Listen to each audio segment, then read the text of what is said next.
말씀을 함께 나누기 원합니다. 여러분, 우리가 구원을 얘기할 때 보통 우리가 구원을 받는다라는 표현을 우리가 많이 합니다. 성경에 봐도 주 예수를 믿으라 그리하면 너와 너희 집이 구원을 받으리라 라고 말씀하셨습니다. 그리고 누구든지 주의 이름을 부르는 자는 구원을 받으리라 라고 말씀하셨습니다.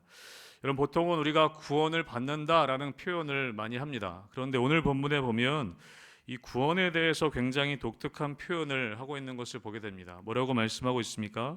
구원을 이루라 라고 말씀합니다. 오늘 사도 바울이 빌립보 교회 성도들에게 구원에 대해서 말씀하시면서 이야기하면서 구원을 이루라 라고 이야기하고 있습니다. 우리가 예수님 믿고 구원받은 우리가 아직 구원을 위해서 뭔가 해야 될 것이 있는 거 아닌가라는 질문을 하게 됩니다. 우리가 구원을 이루기 위해서 우리가 뭔가 해야 될 일이 남아있는가라고 우리가 생각할 수 있게 되는 것이죠. 여러분, 성경에 보면 이 구원에 대해서, 우리가 구원받음에 대해서 과거와 미래형으로 또 구원에 대해서 여러 가지 시제로 우리가 이 구원을 이야기하는 장면을 보게 됩니다. 여러분, 에베소서 2장 8절에 보면 사도 바울은 이렇게 얘기하는데요. 같이 함께 이 부분 읽어보겠습니다. 2장 8절입니다. 시작. 너희는 그 은혜에 의하여 믿음으로 말미암아 구원을 받았으니 이것은 너희에게서 난 것이 아니요 하나님의 선물이라. 아멘. 그럼 사도 바울이 에베소서에서 뭐라고 얘기합니까? 믿음으로 말미암아 너희가 구원을 받았다라고 이야기합니다. 구원을 이미 받았다라고 표현하는 것처럼 보이죠. 여러분, 또 근데 로마서 5장 9절에서는 뭐라고 얘기하는지 한번 우리 읽어보도록 하겠습니다. 로마서 5장 9절 말씀도 함께 읽습니다. 시작. 그러면 이제 우리가 그의 피로 말미암아 의롭다 하심을 받았으니 더욱 그로 말미암아 진노하심에서 구원을 받을 것이니. 아멘. 여러분, 로마서 5장 9절에서 보면은 이 구원에 대해서 뭐라고 얘기하고 있냐면 너희가 구원을 받을 것이다 라고 또 표현하고 있습니다.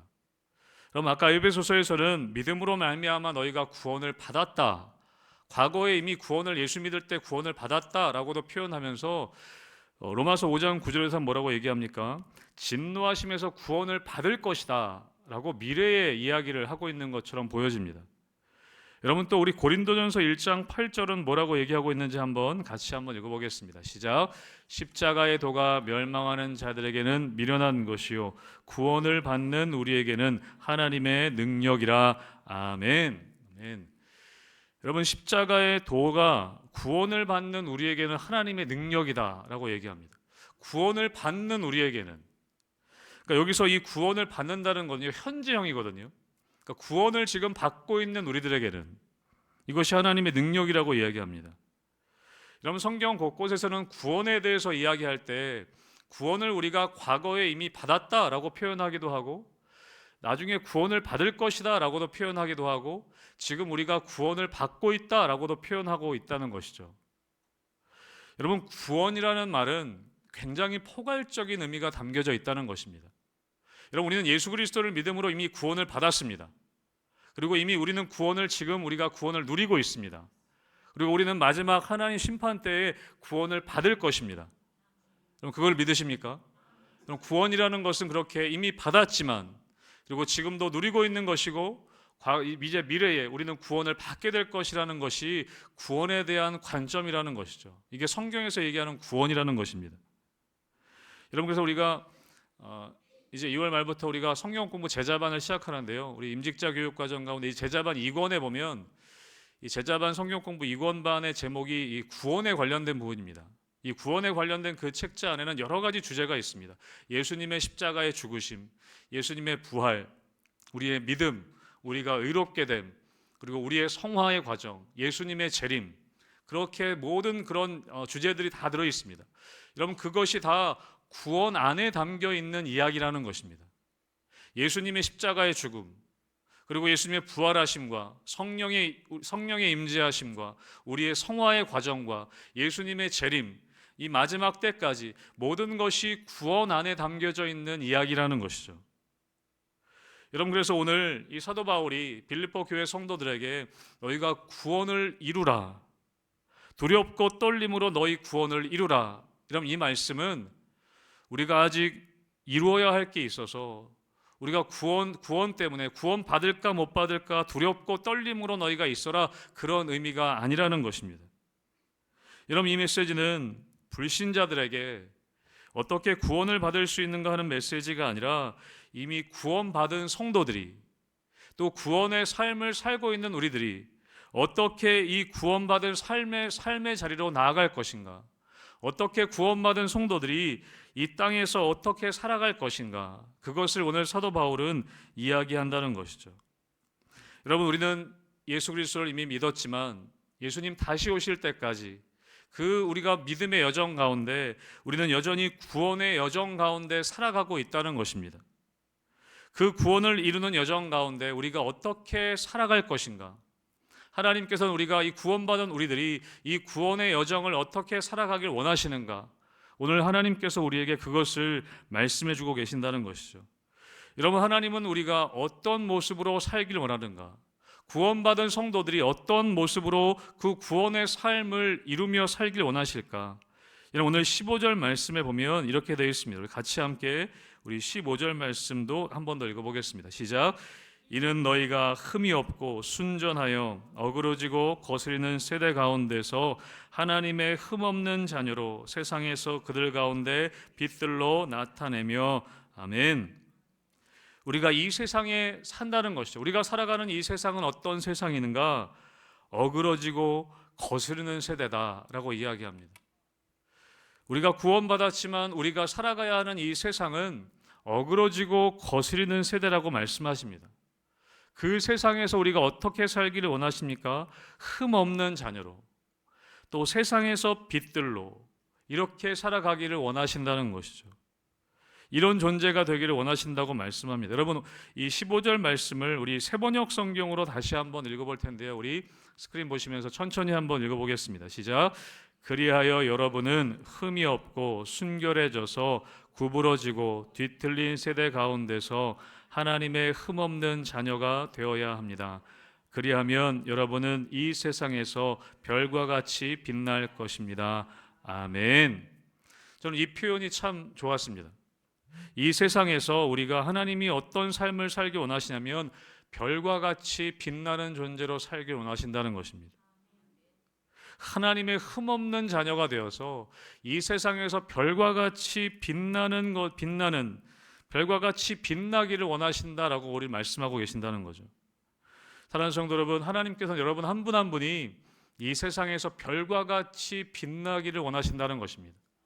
여러분, 옆에 분과 함께 잠깐 바라보시면서 이야기 나눠보실까요? 별과 같이 빛나십니다. 한번 고백합시다.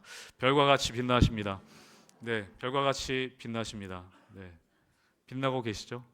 네, 얼굴 빛나시는 것 같습니다. 하나님은 우리가 별과 같이 빛나기를 원하신다는 거예요. 이 어두운 세상 가운데, 이 어그러지고 이 구부러진 세상, 거스리는 이 세상 가운데 하나님의 흠없는 자녀가 되어서 별과 같이 빛나기를 원하신다는 거예요. 여러분, 그게 하나님 아버지의 마음이라는 것입니다. 전 여러분들이 정말 그런 분들 되기를 주님의 이름으로 축복합니다. 별과 같이 빛나는. 여러분, 어떻게 우리가 별과 같이 빛나는, 또 하나님의 흠없는 자녀로 살아갈 것인가? 여러분, 그것이 바로 구원을 이루어가는 삶인 것인데, 우리가 어떻게 흠없는 자녀로 이 세상에서 별과 같이 빛날 수 있을까? 여러분, 우리 이 빌립보서 2장 16절, 아까 우리 15절 뒷부분에 보면 16절 바로 앞부분에 뭐라고 말씀하냐면 생명의 말씀을 밝혀라고 얘기합니다. 여러분, 이 부분도 세번역 성경으로 보면 어떻게 되었냐면, 짧게 한번 같이 읽어볼까요? 시작. 생명의 말씀을 붙잡으십시오. 생명의 말씀을 굳게 잡으십시오. 하나님은 우리가 이 땅에 살아가는 가운데 별과 같이 빛나고 흠없는 자녀로 살기 원하시는데, 여러분, 이어서 하는 뭐라고 말씀하시냐면 생명의 말씀을 붙잡으십시오 라고 말씀하십니다. 생명의 말씀을 붙잡으십시오. 여러분, 오늘 우리가 읽은 12절에도 어떤 말씀이 있냐면, 그러므로 나의 사랑하는 자들아, 너희가 나 있을 때뿐 아니라 더욱 지금 나 없을 때에도 항상 복종하여 두렵고 떨림으로 너희 구원을 이루라. 어떻게 구원을 이루라고 말씀하시냐면 항상 복종하여 라고 말씀하세요. 여러분, 이것은 우리 지난주에 함께 말씀 나눴던 것과 연장성산에 있습니다. 오늘 12절을 어떻게 시작하냐면 그러므로라고 시작합니다. 그러므로 너희가 항상 복종하여 구원을 이루기를 원한다. 여러분, 왜 그렇습니까? 우리 지난주에 나눴던 말씀에 보면 예수님이 어떻게 하셨습니까? 예수님이 자기를 낮추시고 죽기까지 복종하셨다라고 말씀했습니다. 자기를 낮추셔서, 겸손하게 낮추셔서 죽기까지 복종하셨다. 여러분, 그것을 이어서 오늘 말씀하시는 거예요. 그렇기 때문에 예수님이 십자가에 달려 죽기까지 복종하셨다. 그러므로 너희도 복종하여서 구원을 이루라 라고 말씀하십니다. 이런 무엇에 대한 복종입니까? 하나님 말씀에 대한 복종입니다. 그래서 말씀하시는 거죠. 생명의 말씀을 굳게 잡으십시오. 생명의 말씀을 굳게 잡으십시오. 여러분, 우리가 이 세상에 흠없는 자녀로, 이 어두운 세상 가운데 빛과 같이 빛나는 삶으로 우리가 살아가기 위해서는요, 하나님의 생명의 말씀을 붙잡고 여러분, 복종하고 순종하는 삶을 살아갈 때 우리가 하나님의 흠없는 자녀와 별과 같은 삶을 살 수 있다고 말씀하시는 것입니다. 사랑하는 성도 여러분, 생명의 말씀을 굳게 잡게 되시길 주님의 이름으로 축복합니다. 생명의 말씀을 잡아야 합니다. 여러분, 그러면 오늘 13절 말씀에 또 이렇게 말씀하시는데 우리 13절 말씀 같이 읽어보겠습니다. 시작. 너희 안에서 행하시는 이는 하나님이시니 자기의 기쁘신 뜻을 위하여 너희에게 소원을 두고 행하게 하시나니. 아멘. 여러분, 그렇게 하면 어떻게 되는가? 우리가 생명의 말씀을 꼭 붙잡고 하나님 말씀에 순종하려고 살아갈 때 어떻게 되는가? 하나님께서 뭐라고 말씀하세요? 너희에게 소원을 두고 행하신다 라고 말씀하십니다. 여러분, 우리가 그렇게 하나님의 흠없는 자녀로, 이 어두운 세상 가운데 별과 같이 빛나는 자녀로 살기 위해서 하나님의 말씀을, 이 생명의 말씀을 꼭 붙잡고 순종하려고 우리가 살아갈 때 하나님이 어떻게 하시냐면 우리의 마음에 소원을 두신다고 말씀하세요. 여러분, 하나님의 소원이 느껴지기 시작합니다. 우리가 하나님 말씀을 꼭 붙잡고 하나님 말씀 내가 순종해야지라는 그런 태도로 살아가기 시작할 때 여러분, 우리 마음 가운데 무엇이 느껴지냐면 하나님의 소원이 느껴진다고 말씀하시는 거예요. 여러분, 말씀을 듣고 그 말씀을 붙잡으면 예전에는 생각하지 않았던 하나님의 기뻐하시는 소원이 나의 마음 가운데 하나둘씩 생겨나기 시작한다는 것입니다.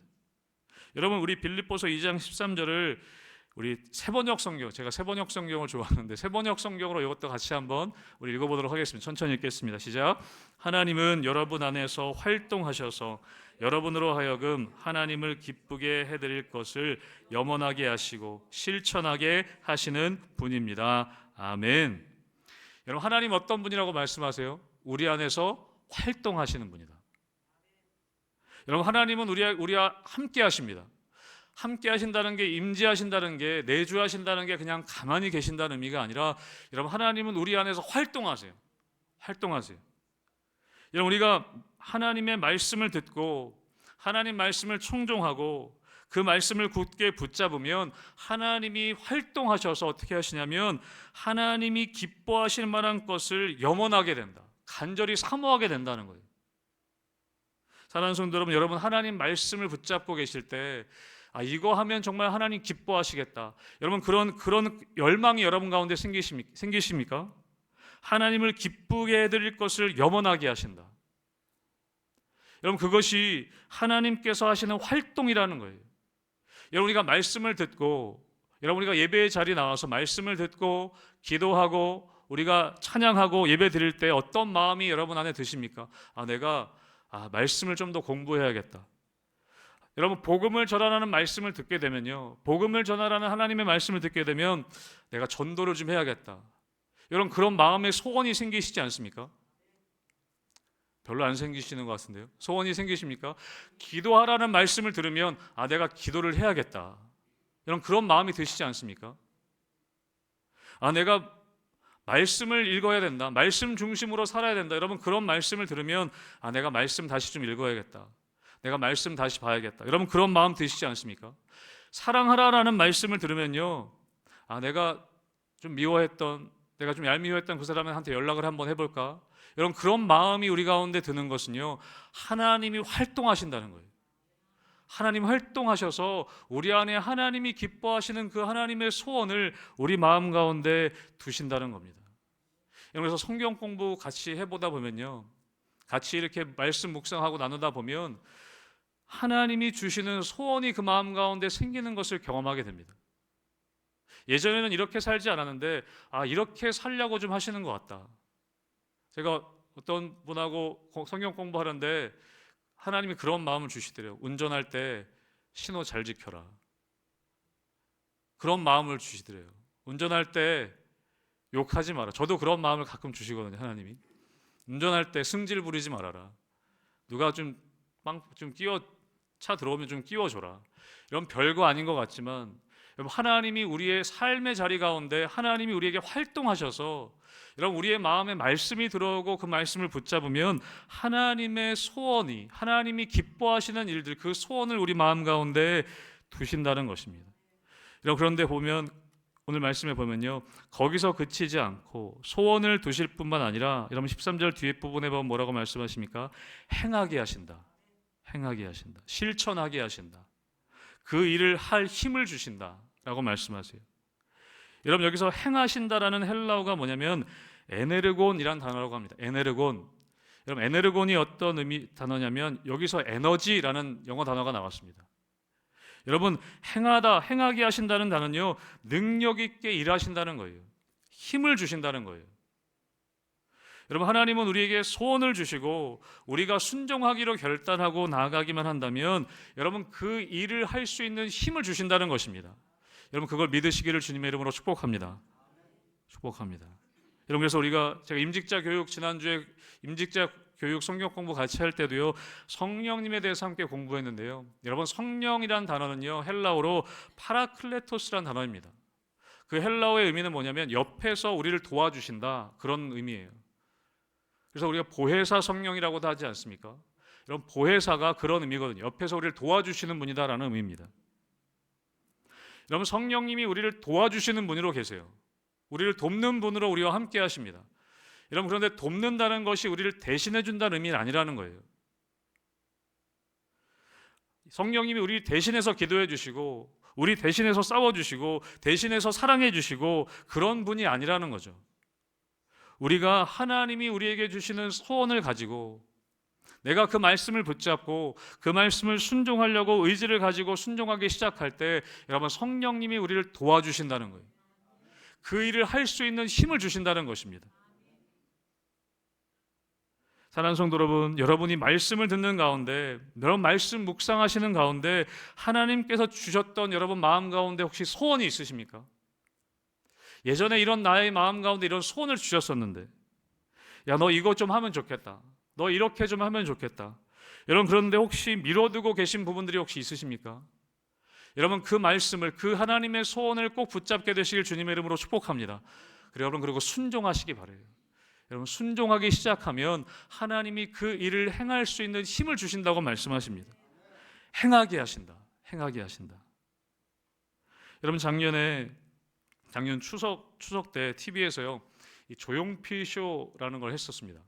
제가 다른 거 못 봤는데 그거는 슬쩍 보게 됐는데, 이 조용필 씨가 여러분 나이가 어떻게 되신지 아십니까? 75세라고 합니다. 75세. 75세인데 그 TV에 나오셔가지고 3시간 동안 28곡을 쉬지 않고 부르시더라고요. 대단하시더라고요, 진짜. 저도 이 나이에 여러분 설교하고 나면 제가 힘이 빠지거든요, 사실. 그런데 3시간 동안 28곡을 쉬지 않고 부르시는데 목소리가 변하지 않더라고요. 그래서 그분과 인터뷰하는 내용들을 봤습니다. 그럼 그분이 그걸 감당하기 위해서, 목이 빳빳해지지 않기 위해서, 목소리가 늙지 않기 위해서 실전처럼 매일마다 연습하신다고 해요. 똑같은 시간에 일어나서 똑같이 연습하고 목 관리를 엄청나게 하신다는 거죠. 그러면서 뭐라고 이야기했냐면, 무대에서 노래하다 죽는 것이 내 꿈입니다라고 얘기하시더라고요. 여러분, 세상 사람들도 그 꿈을 가지고 자신의 모든 것을 걸고 살아가는 사람들이 많이 있습니다. 여러분, 하나님께서 우리에게, 여러분, 우리가 그렇게 살아갈 수 있는 힘을 주시는 분이 우리 안에 계시다고 말씀하세요. 여러분, 우리에게는 때로 우리는 연약하고 부족하지만 여러분, 하나님이 활동하셔서 여러분 우리 안에 소원을 두신다고 말씀하십니다. 사도 바울도 오늘 그것을 얘기하는 거거든요. 하나님이 우리 안에 활동하고 계신다. 그리고 하나님이 기뻐하시는 것을, 하나님의 소원을 우리 마음 가운데 두신다. 우리가 의지를 가지고 생명의 말씀을 붙잡기만 한다면, 그 말씀에 순종하기로 결단하기만 한다면 하나님이 그 일을 행할 수 있는 힘도 주실 것이다. 그렇게 말씀하신다는 거예요. 사랑하는 성도 여러분, 여러분 마음 가운데 하나님의 소원이 있으십니까? 여러분 밀어놨던 하나님의 소원이 혹시 있으십니까? 예전에 내가 하나님이 이거 하라고 했었는데, 하나님이 이거 이렇게 하라고 말씀하셨던 하나님의 기뻐하시는 소원들이 있었는데, 여러분 혹시 잊어버리고 밀어두신 것이 있다면 여러분 다시 하나님 말씀 붙잡게 되시기를 주님의 이름으로 축복합니다. 여러분 그 하나님의 소원에 집중하게 되시기를. 여러분 개인 가운데 주시는 소원뿐만 아니라 여러분 하나님께서는 여러분의 가정 가운데 주시는 소원도 있다는 것입니다. 여러분 우리 교회 가운데 주시는 소원도 있다는 것입니다. 여러분 거기에 집중하셔야 된다는 거예요. 말씀을 듣고 그 말씀을 붙들 때 그 하나님의 소원이 우리 가운데 드러나게 되고 그것을 이룰 수 있는 힘을 우리에게 하나님이 공급해 주신다는 것이죠. 여러분 우리가 왜 그렇게 하나님의 소원, 하나님이 기뻐하시는 일들에 집중해야 되는가? 여러분 이 14절 말씀도 우리 같이 한번 읽어보도록 하겠습니다. 14절 말씀 같이 읽겠습니다. 시작. 모든 일을 원망과 시비가 없이 하라. 아멘. 여러분 우리가 하나님이 주시는 소원에 집중하지 않으면 여러분 원망과 시비가 우리 가운데 생긴다는 거예요. 불평과 여러분 수군거리는 소리가 더 크게 들리기 시작한다는 것이죠. 여러분 이 원망과 시비의 소리들은요 늘 우리 주위에 있었습니다. 여러분 그런데 우리가 하나님의 그 소원하시는 마음에 우리가 집중하지 않으면 그 원망과 시비의 소리가 더 커지게 된다는 것입니다. 여러분 바울은 과거에 아마 이 이스라엘 백성들이 출애굽하여 광야를 지날 때 그 모세와 하나님께 했던 이스라엘 백성들의 원망을 떠올렸을 것입니다. 이것을 염두에 두고 오늘 이 원망을 얘기했던 것 같아요.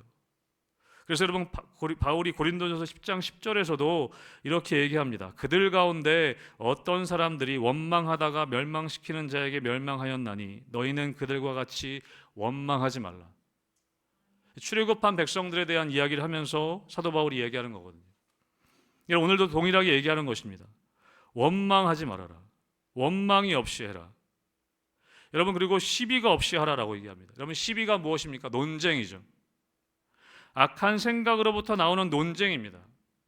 여러분 요즘에 우리가 새벽에 마태복음 말씀 함께 묵상하고 있는데요. 여러분 예수님이 복음을 전하시고 예수님이 귀신을 쫓아내시고 그럴 때 항상 시비를 거는 사람들이 있었어요. 바리새인과 서기관들이었습니다. 여러분 그들은 항상 논쟁을 펼쳤습니다. 예수님과. 여러분 그 논쟁은요, 시비는요, 자기의 생각으로부터 나온 것입니다. 내 생각으로부터 나온 것이죠. 하나님의 소원과는 상관없는 내 욕심으로부터 나온 것입니다. 여러분 이 원망과 시비가 무서운 것이 무엇이냐면 여러분 이것은 전염성이 강하다는 것입니다. 여러분 원망과 시비는 금방 옆에 사람에게 전염됩니다. 여러분 그래서 오늘 사도 바울은 이야기하는 거예요. 그 하나님의 소원에 우리가 집중하지 않으면 여러분 우리에게는 원망과 시비가 금방 우리 마음 가운데 들어오게 된다는 것입니다. 금방 전염된다는 것이죠. 여러분 이 원망과 시비는 주로 말과 관련이 되어져 있습니다. 여러분 원망하고 시비하는 것은 논쟁하는 것은 말을 통해 하는 것입니다. 말을 통해. 여러분 그래서 구원받은 성도가 이 세상과 가장 차별되어야 하는 것이 무엇이냐면 언어가 바뀌는 것입니다. 세상 사람들과 가장 차별이 되어야 할 것이 무엇이냐면 언어가 바뀌어야 하는 것입니다.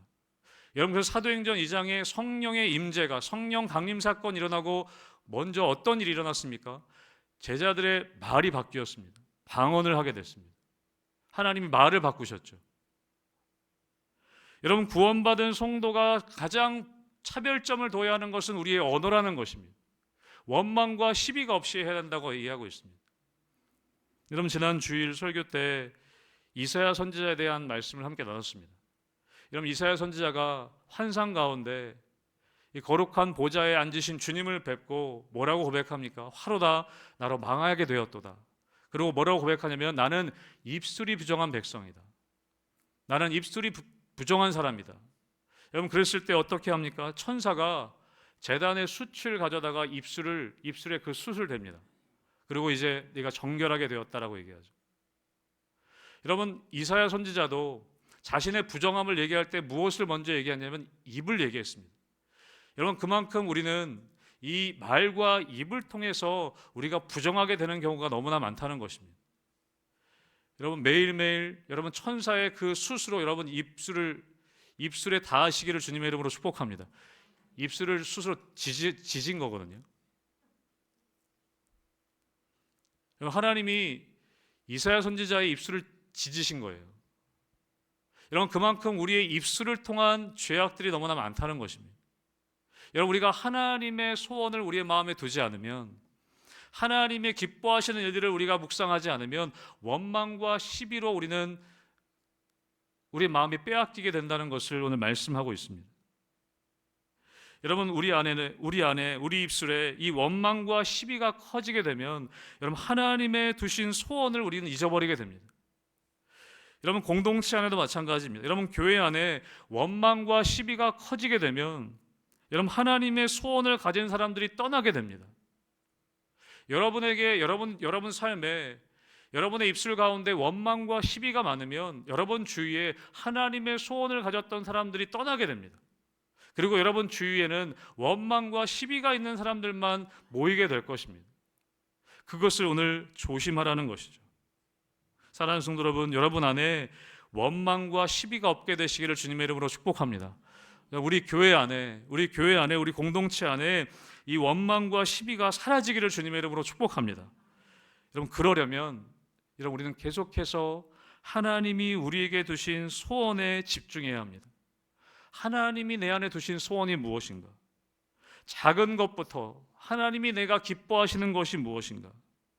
여러분 사도 바울은 하나님이 주신 소원이 있었습니다.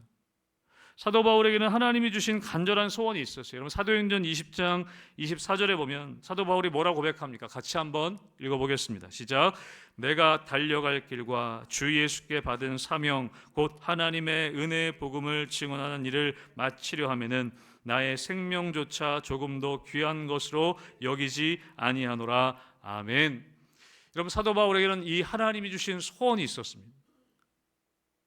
내가 달려갈 길과 주 예수께 받은 사명, 이 하나님의 은혜의 복음을 증언하는 일, 그것이 사도 바울에게는 하나님이 두신 소원이었습니다. 평생 간직하고 평생 붙잡을 소원이었다는 것이죠. 어느 정도입니까? 내 생명조차 조금 더 귀한 것을 여기지 않는다. 여러분 그래서 오늘 이 빌립보서 2장 17절에서 사도 바울은 뭐라고 얘기합니까? 만일 너의 믿음의 재물과 섬김 위에 내가 나를 전제로 드릴지라도 나는 기뻐하고 기뻐할 것이다. 여러분께서 전제로 드린다는 것은 무엇이냐면 구약의 희생제사 때 제물로 포도주나 피를 부어서 드리는 제사였습니다. 죽어서 자기의 피를 그 위에 쏟아질지라도 내가 죽는 일이 있을지라도 내가 기뻐할 것이다 라고 말씀하고 있습니다. 그럼 사도 바울은 고백하는 것이죠. 내가 하나님이 주신 소원을 이루려 하면은 어떠한 고난도 내가 감내하겠다. 하나님이 주신 그 소원이 나의 고난도 이기게 한다라고 사도 바울은 오늘 고백하고 있는 것입니다. 여러분 그러한 삶을 통해서 여러분 사도 바울은 그 어그러지고 거스리는 세상 가운데 별처럼 빛나는 그런 존재가 되었습니다. 우리에게도 마찬가지죠. 별처럼 빛나는 우리 믿음의 선배가 되었습니다. 여러분 우리는 어그러지고 거스리는 세상 가운데 그러한 믿음의 선배들의 빛나는 모습 가운데 감동을 받고 또 영향을 받고 우리가 여기까지 온 것 아니겠습니까? 물론 우리가 예수님을 믿지만 정말 이렇게 하나님의 소원하심을 따라서 그 말씀을 붙잡고 살아왔던 우리 믿음의 선배들을 통해 우리는 그 길을 지금도 걸어가고 있는 것이죠. 사랑하는 성도 여러분, 저는 여러분들이 우리 다음 세대들을 위한 그런 길잡이 되는 그런 별이 되시기를 주님의 이름으로 축복합니다. 여러분 우리의 후세들이, 우리의 다음 세대들이 그 길을 걸어갈 때 물론 근본적으로는 예수님만이 우리의 완전한 빛이시지만 여러분 우리의 주위에 우리 자녀들과 우리 다음 세대들이 세상의 빛된 성도들을 통해서 영향을 받는다는 것이죠. 오늘 사도 바울은 또 하나님께서는 우리에게 그것을 말씀해 주고 계십니다. 내가 너희에게 두는 그 소원을 너희가 품기를 원한다. 여러분, 하나님의 말씀을 듣고 그 하나님의 생명의 말씀을 붙잡을 때 여러분, 하나님은 우리의 마음 가운데 하나님 기뻐하시는 그 소원을 떠오르게 하실 것입니다. 여러분, 우리는 그것에 집중해야 합니다. 여러분, 오늘 하루도 남은 하루 가운데 또 내일 하루 살아갈 때에도 하나님 말씀을 붙잡고 나아갈 때 주시는 하나님의 소원이 우리 가운데 분명히 있을 것입니다. 여러분, 그 소원이 생각날 때 여러분 항상 그것을 붙잡고 복종하여서 여러분 그 구원을 이루는 삶을 살아갈 수 있게 되시기를 주님의 이름으로 축복합니다. 여러분, 그리고 하나님께서는 우리 교회 가운데도 그런 소원을 두실 것입니다. 하나님께서 우리 공동체 가운데도, 여러분 가정 가운데도 생명의 말씀을 붙잡고 나아갈 때 하나님 기뻐하시는 그 소원을 여러분 가정과 또 우리 교회 가운데도 분명히 주실 것입니다. 저도 희망교회 여러 번 말씀드렸지만 희망교회 부임하면서 제가 붙잡았던 말씀이 사도행전 1장 8절의 말씀이었습니다. 그런 소원의 마음을 주셨습니다. 성령이 우리에게 임하셔서 우리가 권능을 받고 우리 공동체가 땅끝까지 이르는 증인 공동체가 되는 것, 그것이 저에게 주셨던 마음이기도 했습니다. 저 개인에게도 주셨던 마음이기도 했습니다. 또 우리 공동체에게도 주셨던 마음이기도 합니다. 사랑하는 성도 여러분 오늘 하루 또 남은 하루와 내일 또 살아가실 때 여러분 이 생명의 말씀을 붙잡으셔서 하나님이 여러분 마음 가운데 그 두시는 소원, 하나님 기뻐하시는 그 소원에 집중하시고 여러분 그 소원을 따라 나가심을 통해 저는 여러분의 삶이 여러분 구원을 이루는 삶, 또 이 어두운 세상, 이 어그러지고 거스리는 세상 가운데 여러분 정말 별과 같이 빛나는 여러분의 삶이 되시기를 주님의 이름으로 축복합니다. 아멘.